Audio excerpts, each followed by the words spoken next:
What would you say if I told you there was a game out there that's scarier than any other horror title? A game that has real-world roots in some of the deepest and darkest events in modern US history, as well as a rabbit hole that spans from the days of classic arcades, early internet message boards, and even modern-day pop culture. And what if I told you that game never even existed? This is the story about something so sinister and bizarre that people are still talking about it 40 years after its alleged disappearance. This is Polybius. The legend behind Polybius starts in the early 1980s in an arcade in Portland, Oregon. Gameplay-wise, it's alleged to be a simple vector graphics game in which the player has to shoot geometric shapes while noises and colorful patterns flash on screen. Nothing too exciting. While it may seem boring now, in the early 1980s, this is a pretty regular kind of game that one would find in an arcade. The urban legend then goes on to state that the game itself had side effects ranging from headaches and migraines to seizures, night terrors, and in some cases, suicide. The urban myth also goes into detail about mysterious men in black coming to inspect the Polybius machine, taking notes, and then leaving without saying a word. Eventually, after what's believed to either be a few weeks or months, the machine was quietly removed from every arcade in Portland and the surrounding areas and was never heard from again. The company alleged to have created the game, Sinneslotion, a German word that roughly translates into English as sensory deprivation. What makes it so prevalent even today is its links to actual proven government psychological experiments that were happening around the time of the game's alleged existence. So now that we know what the urban legend is, let's get into the conspiracy theory that fuels the fire behind the legend of Polybius.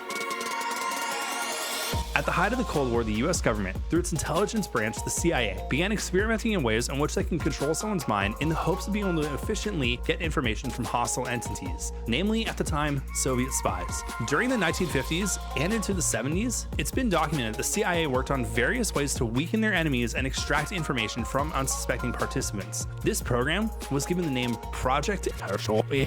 While there are instances of the CIA using methods such as hypnosis, psychological torture, electroshock therapy, a very liberal use of psychoactive cigars, and in one instance, remote controlling dogs with brain implants, none of this ever seemed to really work. Eventually, the project was ultimately scrapped in the late 1970s, and every record for it was destroyed, except for a few.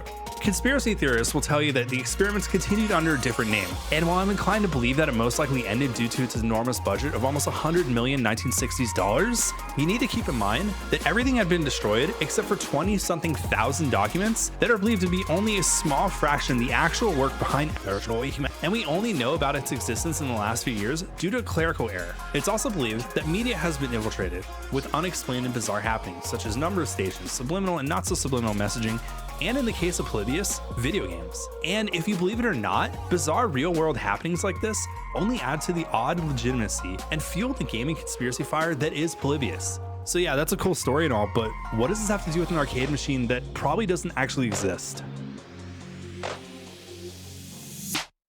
While there's overwhelming evidence that Polybius never existed, there's something to it that makes the story from almost 40 years ago seem so believable. If we examine the urban legend again, it's clear that elements in the story come from the fears and mindsets of average people in the post-Cold War era, and the fascination with government mind control conspiracies. It also makes for a story that's a little bit too good to be true.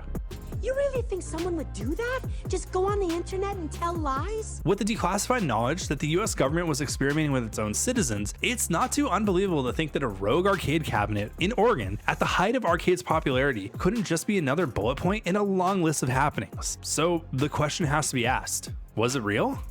To examine the truth, we need to look into the actual roots of the story to some internet posts in the early 2000s. The first ever suspected mention of the game was on a listing on the gaming database coinop.org. The listing gives details of what would eventually become the urban legend, including the side effects, the CIA, the mysterious men in black, and the game developer's name. The posting also references a ROM in the game that's never been unearthed. This gained traction, and eventually in 2003, the game and its lore were mentioned in a GamePro magazine article as, quote, inconclusive. While the origins of the original posts are a mystery, it does have a few major discrepancies, such as the mention of a non-existent copyright, a ROM that never saw the light of day, and a follow-up post from an alleged programmer named Stephen Roach. In Roach's post, he describes the gameplay as something to behold, and that its addictive nature eventually caused concerns with the mysterious developer's board of directors, and then he and other programmers disbanded the company soon after Polybius' release. While this is a pretty fun backstory to the game, and at the time seemed like an open and shut explanation of a smaller game that never left its test market, it was quickly debunked due to inconsistencies in Roach's postings and his inability to actually provide any hard evidence to back his claims. But as I stated earlier, internet stories move quicker than can be read, and a story like Polybius is the kind of thing that can stay in the hearts and minds of people for decades to come,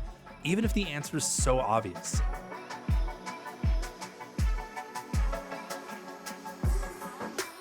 If we look at the rise of other popular urban legends, it's clear that even if they're disputable at best, people want them to be real. From the origins of vampires in the early 1700s, to the Roswell incident in the 1950s, the unearthing of MKUltra, and even internet-based urban legends such as Red Rooms, the mystery behind them will always be prominent. And now, with the uncontrollable amount of non-stop information on the internet, it's not difficult to see why something like Polybius is so believable, even though it's most likely not real. In general, we live boring day-to-day lives. Wake up, do what you need to do, relax, go to sleep, do it again tomorrow. While this deviates from time to time, our day-to-day lives are predictable at best and mundane at worst. So when we hear a story like Polybius that not only involves a secret government agencies, mind control, and a mysterious untraceable piece of media, it's tantalizing. So is Polybius real?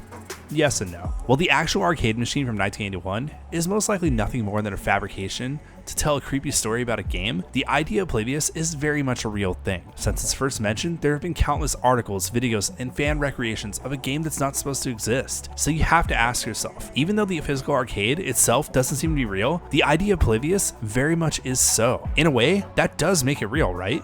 I'll let you be the judge of that. And who knows, maybe somewhere in the back of an old warehouse, there's an arcade machine just begging to be reactivated.